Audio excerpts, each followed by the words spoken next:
you guys showing up, and obviously I want to thank the players for being here as well. Some of the departmental staff, thank you for being here, although I know you're out of your office, so you're glad to be here.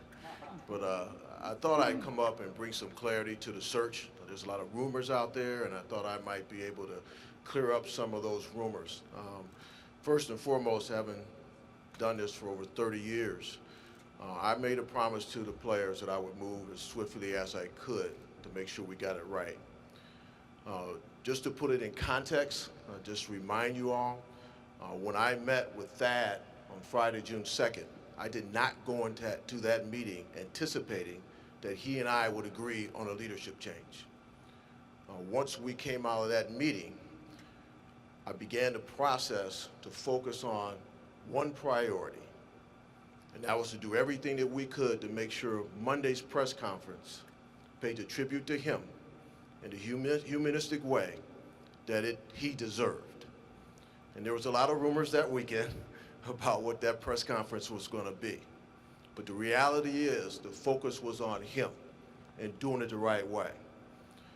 That Saturday, I was in Chicago at Big Ten meetings and began the process of developing a profile for our next leader, the financial parameters, and a strategy to move forward. Fortunately, President Drake came to those Big Ten meetings on Sunday morning. I met with him to get an affirmation around the profile and to get authority to use the financial parameters that I felt we needed to have in place as I moved forward.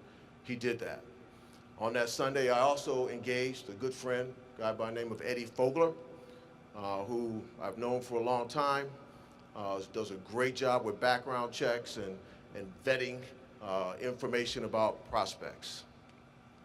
Again, because of where we were with the press conference at 2 o'clock on Monday, I couldn't activate. I couldn't start. Couldn't contact anyone. So we moved to the press conference, and immediately after press conference, Eddie and I began to vet our lists. Reached out to all of our contacts in the basketball community to go through background. And as we went through that background and vetted different people through our relationships, my number one candidate emerged. It was clear. He was my target. He was my target from the very beginning Monday night.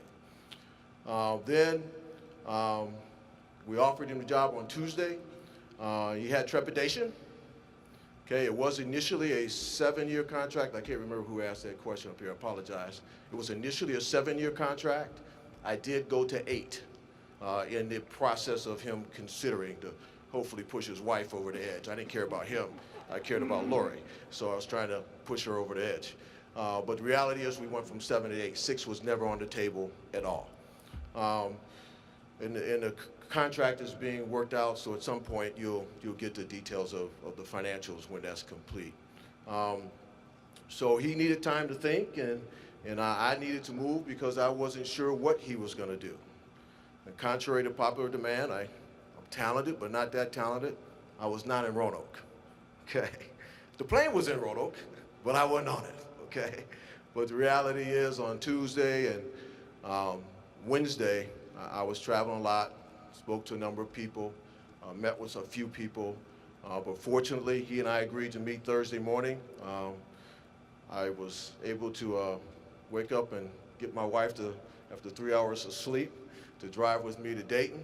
He did the same thing. He and Lori met me in Dayton in this unbelievable place, and we sat and had a great conversation, got to know one another, and in that moment he accepted the job, and I called Eddie and I said, we're done.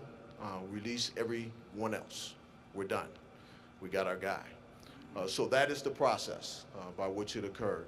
So I wanted to bring some context to it.